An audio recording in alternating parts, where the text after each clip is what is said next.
Hello students, myself Ram Sarup, Assistant Professor in Chemistry SK Government Girls College, Sikar.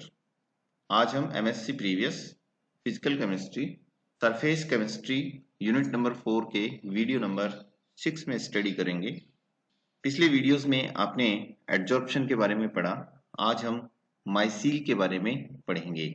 माइसील क्या होता है, मिचेलाइजेशन क्या है, साथ ही सरफेक्टेंट और सरफेस एक्टिव एजेंट्स। तो आज हम माइसील, मिसाइलाइजेशन, सरफेक्टेंट और सरफेस एक्टिव एजेंट्स के बारे में पढ़ेंगे।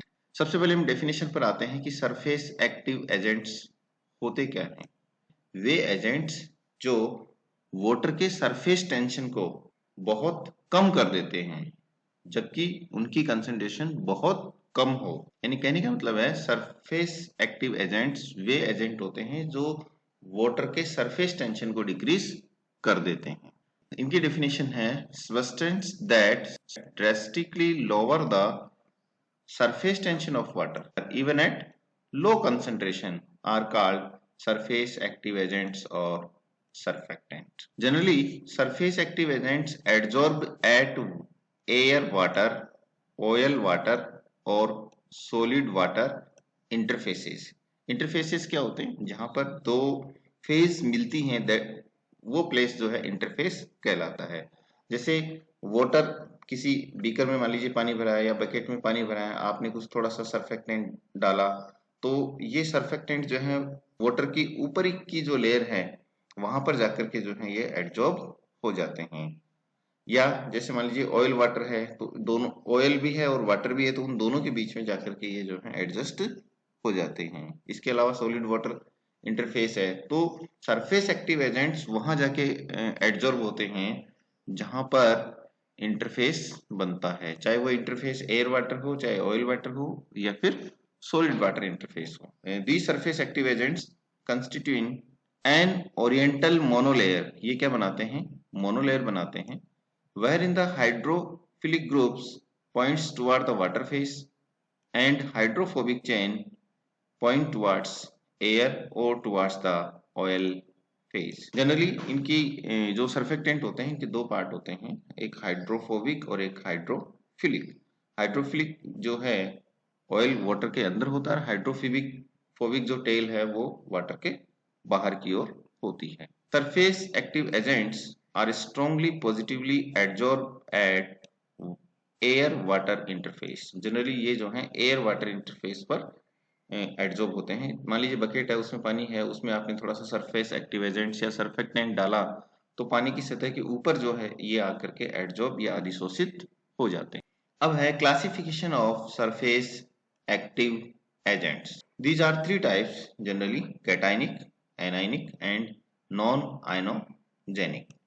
कैटाइनिक सरफेस एक्टिव एजेंट्स जो हैं उनको वाटर में जब आप डिजोल्व करते हैं तो वो पॉजिटिवली चार्ज स्पीसीज हमें प्रोवाइड करते हैं। एनाइनिक जो सरफेस एक्टिव एजेंट्स हैं उनको जब हम वाटर में डिजोल्व करते हैं तो वो हमें नेगेटिवली चार्ज आयंस देते हैं या नेगेटिवली चार्ज आयनिक स्पीसीज देंगे।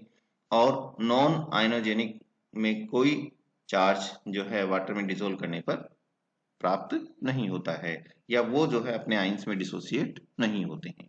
तो सरफेस एक्टिव एजेंट्स तीन तरह के हो गए, कैटाइनिक, एनाइनिक और नॉन आयनोजेनिक। कैटाइनिक डिसॉल्व करने पर पॉजिटिव आयंस देंगे, एनाइनिक नेगेटिव आयंस देंगे और नॉन आयनोजेनिक जो हैं विदाउट चार्ज वाले आयंस देंगे। यानी आयंस नहीं कहेंगे उसको, नॉन आयनोजेनिक कहेंगे। पहला है cationic surface active agents. Cationic surface active agents are those substances which dissolve in water to give positive charged ions. क्या हो जाएगा? Positive charged ions. यदि हम बात करें एनायनिक सरफेस एक्टिव एजेंट की तो इस डेफिनेशन में जहां पे पॉजिटिव लिखा है उसकी जगह आपको क्या कर देना है? नेगेटिवली लिखना है। तो हमारी डेफिनेशन क्या हो जाएगी? अगर हम एनायनिक सरफेस एक्टिव एजेंट पढ़ेंगे तो anionic surface active agents are those substance which dissolve in water to give negatively charged ions. ठीक है, ये हमारी डेफिनेशन वहां पर हम एनायनिक के लिए लिख देंगे। ठीक है, हम बात कर रहे थे कैटायनिक सरफेस एक्टिव एजेंट्स, ये क्या करेंगे? वाटर में डिसॉल्व होने पर हमें पॉजिटिव चार्ज आयंस देते हैं। इनके एग्जांपल्स हैं cetyl trimethyl ammonium chloride C16H33CH33 whole thrice है N+Cl माइनस। दूसरा इसका एग्जांपल है सिटाइल प्रीडीनियम क्लोराइड C16H33, बीच में ये बेंजीन रिंग, फिर N+ और Cl माइनस। तीसरा एग्जांपल है इसका ऑक्टाडेसाइल अमोनियम क्लोराइड C18H37N+H3Cl माइनस। अब हम पढ़ते हैं anionic surface active agents. Definition मैंने अभी अभी आपको बताई। Anionic surface active agents are which dissociate in water to give negatively charged ions. Anionic जो सरफेस एक्टिव एजेंट्स हैं are sodium salts of higher fatty acids. ये क्या होते हैं? Sodium salts of higher fatty acids होते हैं, such as sodium palmitate. इसका formula है C15H31COO माइनस और Na+। जब आप इसको डिसोल्व करेंगे तो हमें C15H31COO minus negatively charge ion प्राप्त होगा।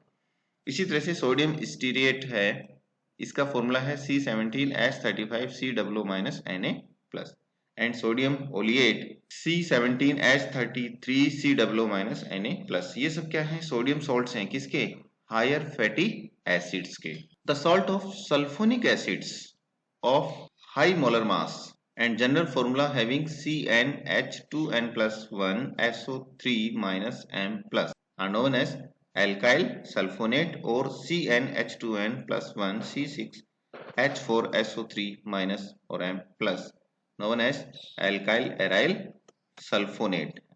Alkyl aryl sulfonate also act as anionic surfactant। कहने का मतलब ये हुआ हायर फैटी एसिड्स के सोडियम सॉल्ट हो या सॉल्ट ऑफ सल्फोनिक एसिड्स हो, सॉल्ट ऑफ सल्फोनिक एसिड्स हो, तो वो जो हैं सरफेक्टेंट के रूप में जो है काम करते हैं।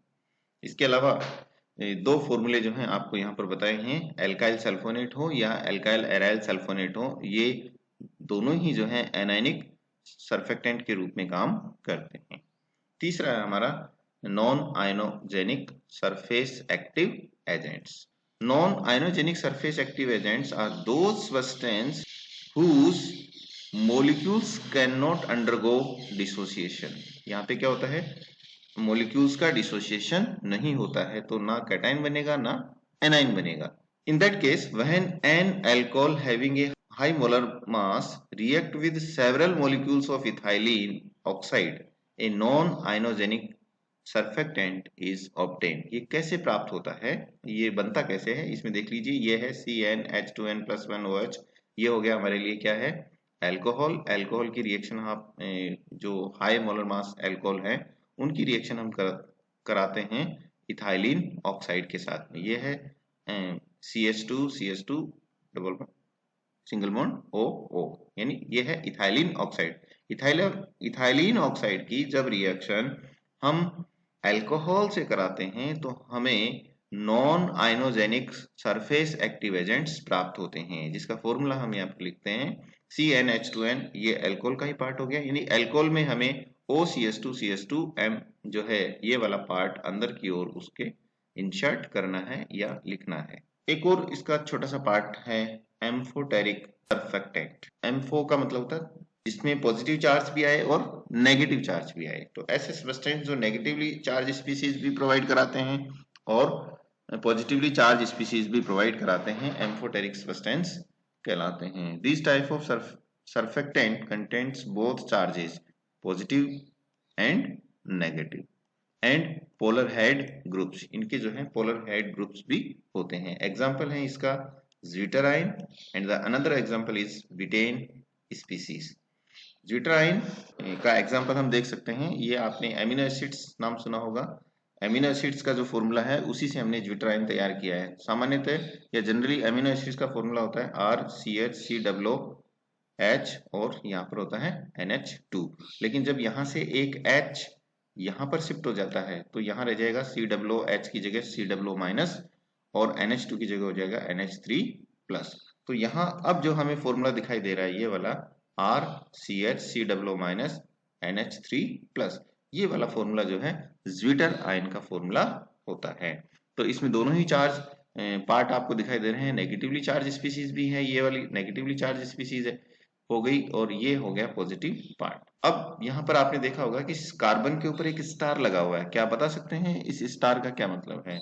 इस स्टार का मतलब है कि ये कार्बन एक किरेल कार्बन है और इससे जुड़े हुए चारों ग्रुप जो है टोटली डिफरेंट डिफरेंट हैं। इसी तरह से बीटेन अगर स्पीसीज का हम एग्जांपल देखें तो सेंटर में जो है नाइट्रोजन है, इसके तीन तरफ CH3 ग्रुप लगा हुआ है, एक तरफ CH2 और COOH। यहाँ पे प्लस है तो इसको बैलेंस करने के लिए यहाँ पे क्या लगा हुआ है, Cl माइनस लगा हुआ है। तो ये वाली स्पीसीज जो है बीटेन स्पीसीज कहलाती है। तो एम्फोटेरिक जो सर्फेक्टेंट होते हैं वो हमें पॉजिटिव और नेगेटिव चार्जेस दोनों ही प्रोवाइड, या पॉजिटिव और नेगेटिव चार्जेस आइंस हमें देते। तो ये था हमारा सर्फेक्टेंट और surface active agents and there classification.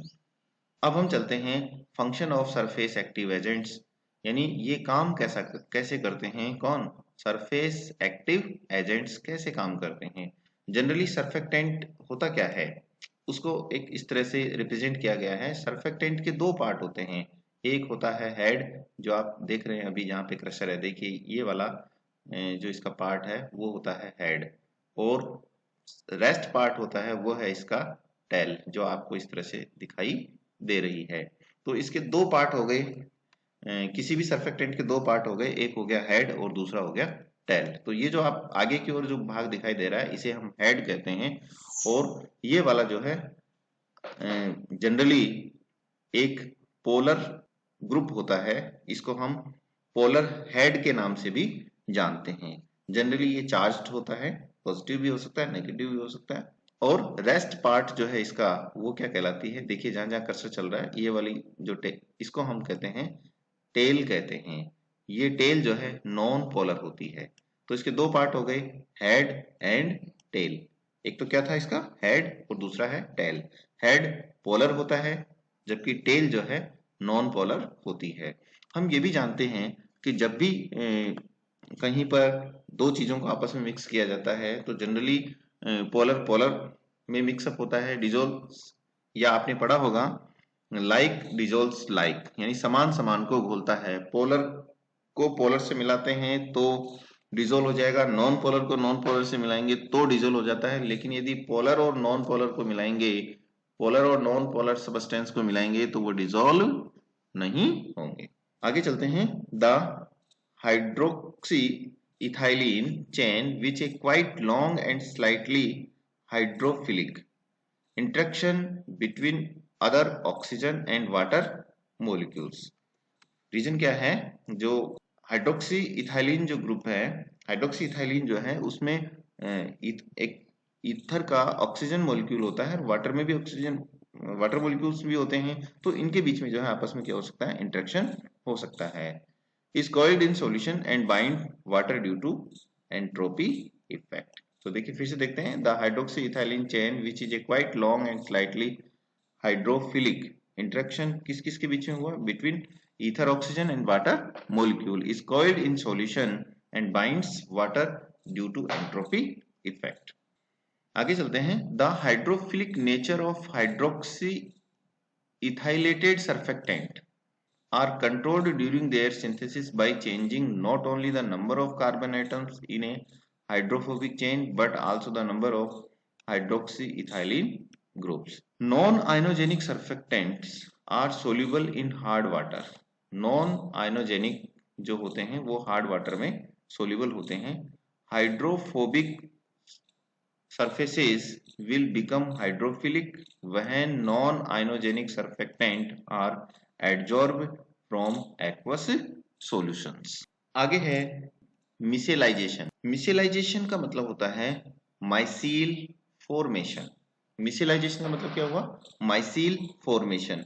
माइसील formation या हम मिसेलाइजेशन का शाब्दिक अर्थ पढ़ें तो इसका मतलब होता है माइसील फॉर्मेशन, या फिर हम कहें हाइड्रोफोबिक इंटरेक्शन।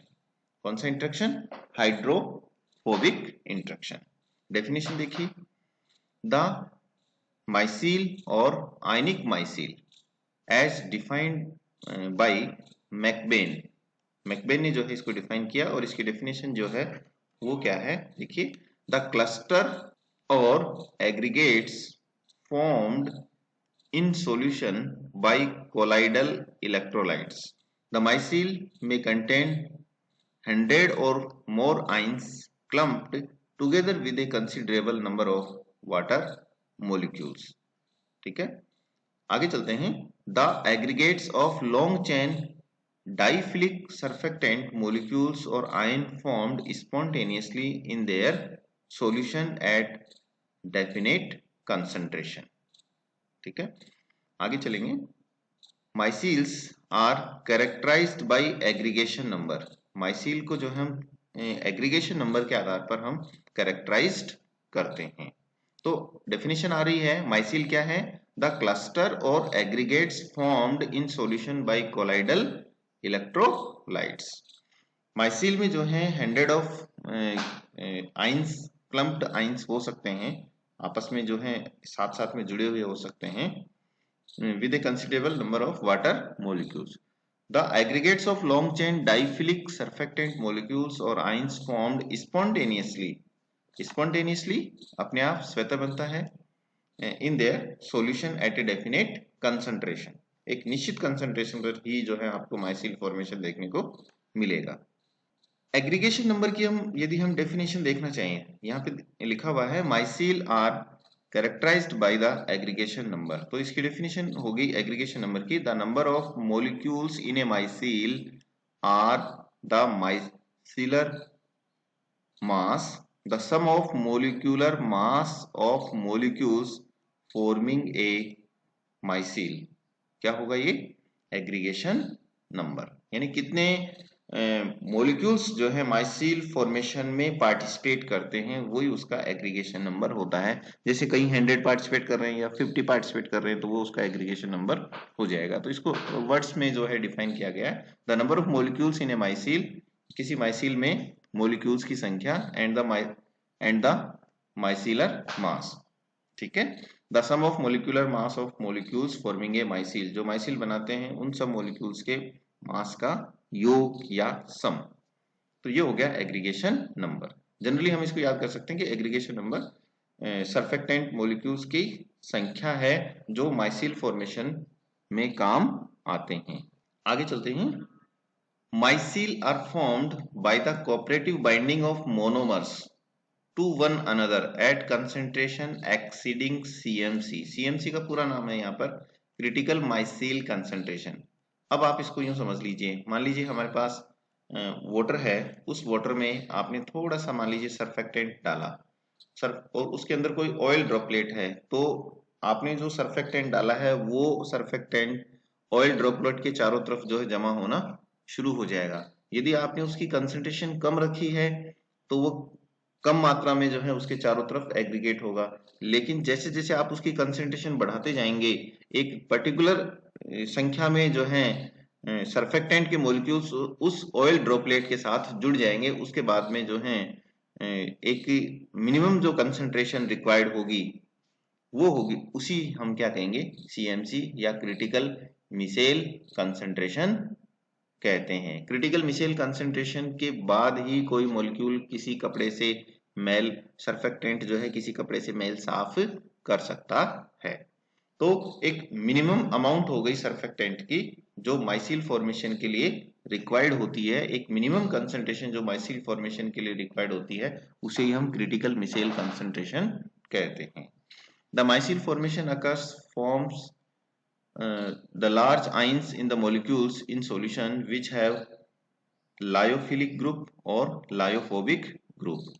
माइसील फॉर्मेशन में जब आप कोई भी सरफेस एक्टिव एजेंट्स डालते हैं या सरफेक्टेंट डालते हैं तो सरफेक्टेंट के मैंने आपको दो पार्ट बताए थे, एक हेड और दूसरा टेल. हेड जो है हाइड्रोफिलिक होता है जबकि टेल हाइड्रोफोबिक होती है. जनरली ऑयल जो होता है वो हाइड्रोफोबिक होता है, तो टेल और ऑयल दोनों आपस में नॉन पोलर के बीच में बाइंडिंग हो जाती है. तो यहां देखेंगे हम ए टिपिकल एग्जांपल ऑफ, यहां से चलते हैं. The micelle formation occurs form a large number of molecules in the solution which have hydrophilic groups. Hydrophilic हमने कहा हेड को और हाइड्रोफोबिक ग्रुप कहा है टेल को। A typical example of association colloids in soap RCOO minus Na+। The soap have two parts. साबुन जो है उसके दो पार्ट होंगे। देखिए ए पार्ट और बी पार्ट। यहाँ आगे वाला जो पार्ट है ये वाला पार्ट है, वो क्या कहलाता है? हेड कहलाता है। और हेड का में है COO- और Na+। Na जो है पानी में डिजोल्व होकर दूर चला जाएगा। ये हाइड्रोफिलिक होता है, इसको हम पोलर ग्रुप भी कहते हैं। तो इसका जो हेड होता है वो पोलर होता है, हाइड्रोफिलिक होता है। जबकि पीछे की ओर जो ये आपने देख रहे हैं, ये जो है इसकी टेल होती है, ये वाली इसकी टेल है। और ये हाइड्रोफोबिक होती है और नॉन पोलर होती है। जनरली टेल जो है नॉन पोलर के साथ ही बाइंडिंग करेगी, जबकि हेड जो है पोलर या हम यूं कहें दूसरा सब्सटेंस जो पोलर होगा उसके साथ ही ये जो है बाइंडिंग करता है। तो किसी भी सॉप मॉलिक्यूल कह दीजिए या सरफेक्टेंट कह दीजिए, तो उसके दो पार्ट हो जाएंगे, एक हो जाएगा हेड और दूसरा हो जाएगा टेल। हेड हमारा हाइड्रोफिलिक होगा। The long hydrocarbon part are which is hydrophobic. जो हाइड्रोफोबिक है, यानी हम टेल की बात कर रहे हैं यहाँ पे। It try to keep away from the solvent water, this part is called tail. हमने किसकी बात की है यहाँ पे? टेल की बात की। अब हम करते हैं हेड की बात। ये रहा head. The other part is COO- Na+। This is a ionizable and lyophilic. It tends to go into the solvent यानी water and resulting into the Na+ and COO- ions. This is called head. तो किसी भी surfactant के दो part हो गए, one is tail and another is head. Tail is non-polar or we can say hydrophobic, but the head is hydrophilic or is a polar group। अब head जो होगा, head part oriented toward solvent, ये solvent की तरफ होता है। And tail part away from the solvent, यानी head जो होगा वो वाटर की ओर होगा और टेल जो होगा वो वाटर से दूर या अवे फ्रॉम द सॉल्वेंट होगा। कहने का मतलब है कि जब आप किसी सरफेक्टेंट को पानी में डालेंगे तो इनका जो हेड होगा वो पानी के अंदर होगा और टेल जो है बाहर होगी। बाहर का मतलब वो हवा में होगी, ये आप समझ लीजिए। लेकिन जैसे ही आप इसमें कंसंट्रेशन बढ़ाते जाएंगे, इन सरफेक्टेंट की कंसंट्रेशन आप बढ़ाते चले जाएंगे, तो सरफेक्टेंट के जो मॉलिक्यूल्स हैं अंदर, कोई मान लीजिए ऑयल ड्रॉपलेट है, तो फिर वो उसके अंदर चले जाते हैं और अपनी टेल उस ऑयल में डाल देते हैं। क्यों? ऑयल नॉन पोलर है और टेल भी जो है क्या है, वो नॉन पोलर है। तो दोनों के बीच में बाइंडिंग हो जाती है और हेड जो है बाहर की ओर रह जाता है। आगे चलते हैं। As the concentration of soap solution increase, जैसे जैसे हम सोप सॉल्यूशन की कंसंट्रेशन इंक्रीज करते हैं, सरफेक्टेंट को हम इंक्रीज करते हैं, RCOO Na+ molecules become closer, एक दूसरे के क्या आ जाते हैं? नजदीक आ जाते हैं। एंड आर पार्ट जो कौन सा होगा? लायोफोबिक होगा, टेल जिसको हम कह रहे हैं। Approach each other and because they do not carry any charge, वो जो है एक दूसरे के नजदीक आ जाती हैं। कौन? टेल जो है, सभी सरफेक्टेंट मॉलिक्यूल्स की टेल एक दूसरे के नजदीक आ जाती है। नजदीक आने का कारण है कि उनके ऊपर कोई चार्ज नहीं होता और चार्ज नहीं होने की वजह से आपस में एक दूसरे को रिपेल नहीं करती हैं, तो उनके बीच में जो है आपस में दोस्ती हो जाती है। जब टेल एक दूसरे के नजदीक आ जाती हैं, क्यों? Because they do not carry any charge, क्योंकि उनके ऊपर कोई चार्ज नहीं होता है। से do not repel each other, इसलिए वो एक दूसरे को धक्का भी नहीं मारती है, एक दूसरे को रिपेल नहीं करती है। These part form A cluster, और ये क्या है? ग्रुप बनाती है, गुच्छा बना लेती हैं और एग्रीगेट्स हो जाती हैं, इकट्ठी हो जाती हैं। इन्हीं हम क्या कहते हैं? माइसील कहते हैं। यहाँ पे एक माइसिल फॉर्मेशन का एग्जांपल दिखाया गया है। सेंटर में जो है ऑयल है, ठीक है, और ये जो आपके यहाँ पर चारों तरफ Na+, दिखाई दे रहे हैं, इसके अंदर जो है COO-, यहाँ जहाँ जहाँ क्रसर चल रहा है ये सारे क्या हैं? COO- है। तो ये देखिए, ये सारे COO- है। तो ये क्या है? किसी भी सरफेक्टेंट या सोप मॉलिक्यूल का हेड है, बीच में क्या है? टेल। अब आप फिर से देखें, ये एक मॉलिक्यूल है सोप का, ये है इसका हेड और ये है इसकी टेल, ये है इसकी टेल। सेंटर में जो है यहाँ पर एक कोई ऑयल ड्रॉपलेट है, टेल नॉन पोलर है, ऑयल नॉन पोलर है, तो ये अपनी टेल को इस ऑयल में गड़ा देता है। ये दूसरा सोप मॉलिक्यूल है, ये इसका हेड हो गया और ये इसकी टेल हो गई। ये तीसरा, इस तरह से जो है हेड तो रहेगा बाहर की ओर और टेल चली जाएगी ऑयल ड्रॉपलेट के अंदर। इस तरह से ये ग्रुप आपस में जो है सोप मॉलिक्यूल्स जुड़ते चले जाएंगे और चारों तरफ इस ऑयल ड्रॉपलेट के चारों ओर एक गुच्छा बन जाएगा। ये गुच्छा, ये पूरा गुच्छा जो है क्या कहलाएगा? माइसील कहलाएगा। ठीक है, तो इसे ही कहेंगे हम माइसील फॉर्मेशन या माइसील का बनना। अब यहाँ पर जो हेड आप देख रहे हैं वो हेड पोलर होता है, नेगेटिव चार्ज है इसमें, और हेड का जो ग्रुप है वो डैश COO माइनस होता है। ये वाटर के साथ है क्योंकि वाटर के साथ ये मिक्सअप हो जाता है, क्योंकि वाटर भी क्या है? पोलर होता है। हेड पोलर है, वाटर भी पोलर है, तो दोनों आपस में मिक्सअप हो जाएंगे। ठीक है, इसी तरह से ऑयल जो है नॉन पोलर है और टेल भी क्या है? R ग्रुप उसमें होता है और वो भी क्या होती है? नॉन पोलर होती है। तो टेल का जो है नॉन पोलर के साथ में बाइंडिंग हो जाती है। The tail R group are in the inner of the spherical micelle and head COO minus Na groups are projecting outside in contact with the solvent। फिर से देखिए, टेल जो है that are in the inner of spherical micelle, जो spherical माइसिल होती है उसके centre में होती है कौन? टेल। यहाँ पे देखिए आपने, ये सेंटर है इसका और यहाँ पर ये टेल आपको नजर आ रही है, ये वाली। इन अबोव माइसिल में have hundred of the negative COO attract sodium ions and formed A double layer. और यहाँ पे जो है ये नेगेटिव और ये पॉजिटिव दोनों मिलकर के यहाँ पे एक डबल लेयर बना लेते हैं। इन द अबोव माइसिल में have hundred of R COO minus ions to clumped together. यहाँ पर सैकड़ों जो हैं R COO माइनस के आइंस जो हैं आपस में आकर के क्लम्प हो सकते हैं, जुड़ जाते हैं। Micellisation does not occurs at low concentration. कम सांद्रता पर यह संभव नहीं होता है। It occurs when a particular concentration is reach at given temperature. किसी एक दिए टेम्परेचर पर एक पर्टिकुलर कंसंट्रेशन जो है पहुंच जाती है, बट एक निश्चित कंसंट्रेशन जब तक नहीं पहुंचती है मिसेलाइजेशन फॉर्मेशन नहीं होता है। माना कि आपने कोई भी पानी में थोड़ा सा सरफेस एक्टिव एजेंट डाला और उसकी कंसंट्रेशन कम है तो माइसिल फॉर्मेशन नहीं होगा, लेकिन जैसे जैसे आप कंसंट्रेशन बढ़ाते चले जाएंगे माइसिल फॉर्मेशन हो जाएगा। एक मिनिमम कंसंट्रेशन पर जिस पर माइसिल फॉर्मेशन हो जाता है उसको हम CMC या क्रिटिकल मिसेल कंसंट्रेशन कहते हैं। अब है टाइप ऑफ माइसिल्स, माइसिल के प्रकार। माइसिल के प्रकार में तीन हम यहाँ पर इसके प्रकार पढ़ते हैं। एक है लेमिनर माइसिल, दूसरा है स्फेरिकल माइसिल और तीसरा है हमारे लिए सिलेंड्रिकल और इलिसॉइडल माइसिल। सबसे पहले हम चलते हैं लेमिनर माइसिल। लेमिनर से मतलब है लेमिना। लेमिनर यानी झिल्ली के रूप में जो है ये माइसिल फॉर्मेशन होता है। इसमें हेड एक साइड आ गए और टेल पीछे की ओर है, यहाँ भी हेड एक साइड आ गए और टेल पीछे की ओर है। तो एक तरह से यूं लगता है कि जैसे एक झिल्ली बन गई है, फिर ये सेम पार्ट आ गया, इसकी यूनिट रिपीट हो गई, तो इसे हम क्या कहेंगे? लेमिनर माइसिल। लेमिनर माइसिल क्या है? देखिए, at concentration higher than CMC, एक मिनिमम कंसंट्रेशन होती है, उससे ज्यादा कंसंट्रेशन पर molecule form extended parallel sheet. क्या बना लेते हैं?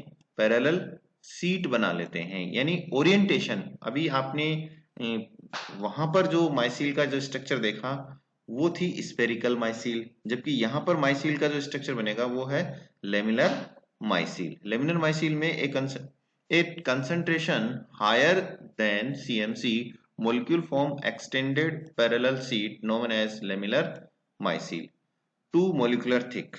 कितने मोलिक्यूल्स होंगे? 2 मोलिकुलर इसकी थिकनेस होती है। The individual molecules lie perpendicular to the sheet.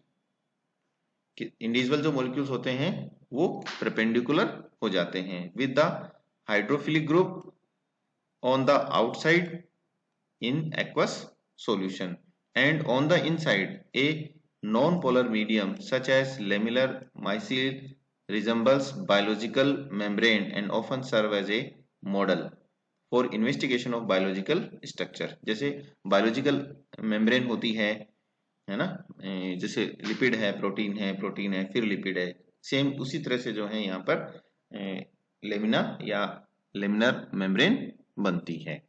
It consist of double leaflet of shop molecules placed end to end and side to side, double leaflet of shop. अब ये था हमारे लिए laminar माइसील। अब हम चलते हैं स्फेरिकल माइसील। अभी जो आपने यहाँ पर ऊपर वाला जो ये स्ट्रक्चर देखा है, ये कौन सा स्ट्रक्चर है? ये वाला जो है आपका स्फेरिकल माइसील कहलाता है, जिसमें सेंटर में ऑयल ड्रॉपलेट है और सभी हेड बाहर की ओर हैं और टेल अंदर की ओर होती हैं, क्योंकि टेल पे कोई चार्ज नहीं होता, इसलिए ये आपस में एग्रीगेट्स हो जाती हैं। In spherical micellar system, your we can say in spherical micelle aggregation number is less than 100। Aggregation number का मतलब कितने मॉलिक्यूल्स आकर के इस ऑयल ड्रॉपलेट से या माइसील बनाने में रिक्वायर्ड होते हैं, तो इनकी संख्या जो है लेस देन 100 होती है। तो माइसील आर स्फेरिकल, इनका जो अरेंजमेंट है सरफेस एक्टिव एजेंट्स का या सर्फेक्टेंट का जो अरेंजमेंट है वो किस फॉर्म में हो जाता है? स्फेरिकल फॉर्म में हो जाता है। वहां लेमिनर फॉर्म में हो जाएगा लेमिनर माइसील में, और स्फेरिकल माइसील में स्फेरिकल फॉर्म में जो है अरेंज हो जाते हैं, गोले के रूप में जो है अरेंज हो जाते हैं। तो micelle are spherical yet at concentration close to the CMC. They are more commonly flattened spheres. According to Hartley, ionic micelles can be spherical. ठीक है, आगे चलते हैं सिलेंड्रिकल और ellipsoidal micelle. In cylindrical micelle molecules are arrange in cylindrical form. किस form में जमा हो जाते हैं? ये बेलनाकार फॉर्म में जमा हो जाते हैं। सिलेंड्रिकल का मतलब होता है बेलनाकार फॉर्म में जमा हो जाते हैं। Above shown diagram is elongated cylindrical mycel. यहाँ जो डायग्राम दिखा गया है वो elongated cylindrical mycel है। इसमें क्या होगा? देखिए सेंटर की ओर, ये जो सेंटर है तो टेल जो है अंदर की ओर रहेंगी और हेड जो है बाहर की ओर रहेंगे, और इन मोलिक्यूल्स का अरेंजमेंट इस प्रकार से हो जाएगा कि ये हमें elongated cylindrical फॉर्म में हमें दिखाई देते हैं। तो ये था हमारे लिए सिलेंड्रिकल और इलिसॉइडल माइसील। तो माइसील तीन प्रकार की पड़ी है अपने, लेमिनर माइसील, स्फेरिकल माइसील और सिलेंड्रिकल माइसील। लेमिनर माइसील में जो है सरफेस एक्टिव एजेंट्स या सॉप के जो मॉलिक्यूल्स होते हैं वो लेमिना के रूप में हो जाते हैं, स्फेरिकल में गोला बना लेते हैं, और सिलेंड्रिकल में जो है बेलनाकार जो है आकृति बनाते हैं। तो आज इतना ही, धन्यवाद।